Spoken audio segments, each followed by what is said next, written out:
And so it begins. The dragons were fighting, honey. That shit was wild. But let's start with Cole because I really need to get this off my chest. The whore of Dragonstone? Cut out his tongue.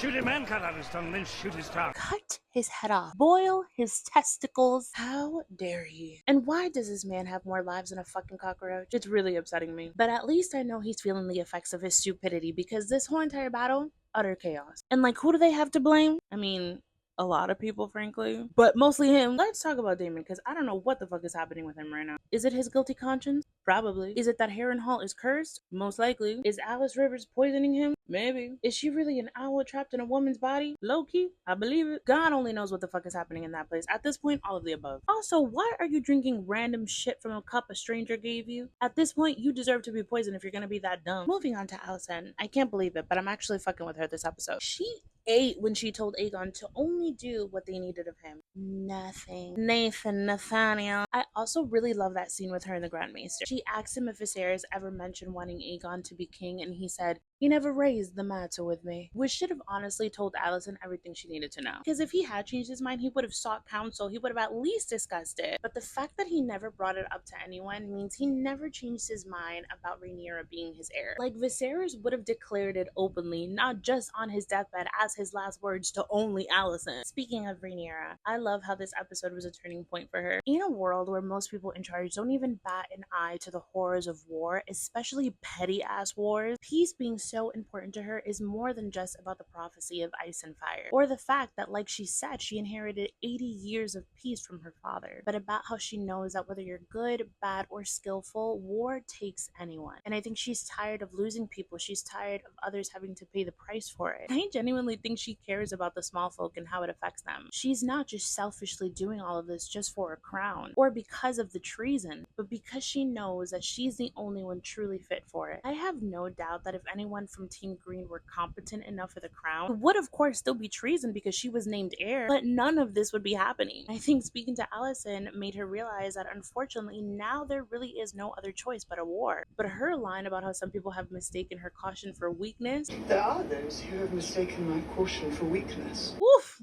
brilliant. Emma's acting in that scene gave me chills. Like, her slight little smirk, beautiful. Let that be their undoing. And that it was, and that it will be. I'm speaking it into existence. Chase is really growing into what I think is going to be such a great leader one day. But here's hoping that he actually survives it, because I'm not naive to what show I'm watching. Honestly, I didn't take his outburst during that council meeting as pride or ego. After losing his brother and realizing that they're in the beginning stages of a war, naturally he's also afraid of losing his mom. And I can't even blame him, because honestly I would have reacted the same way. Like, where the fuck were you? Me checking my mom's location like every 5 minutes. I also loved that scene where Rhaenyra was passing along the Song of Ice and Fire, just like Viserys did to her. It made me really emotional. I thought it was so beautiful. Emma in an interview said that they got teary-eyed during a scene with Harry, and I think this is the scene that they were talking about. As complicated as he is, I'm weirdly fucking with Aemon this season. I can't explain how much of a kick it was when he made Aemon look like even more of an idiot than he already is. That council scene where he spoke fluent Valyrian and then Aegon sounded like a no sabo kid. I'm so sorry to all my no sabo kids. I still love y'all, but that had me so weak. It's so clear to everyone, even Aegon at this point, that Aemon is a much better leader. He's smarter, more cunning, a better strategist, which is why Aegon's dumbass felt the need to prove himself so badly. He basically went on a suicide mission. Like, sir, you were not part of the plan.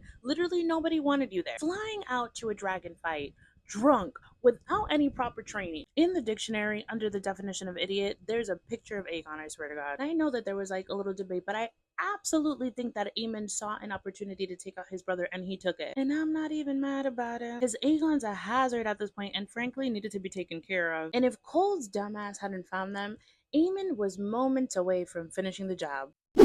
Rhaenys, R.I.P. Queen. Personally, I'm distraught. Oh, please, just get the fuck out.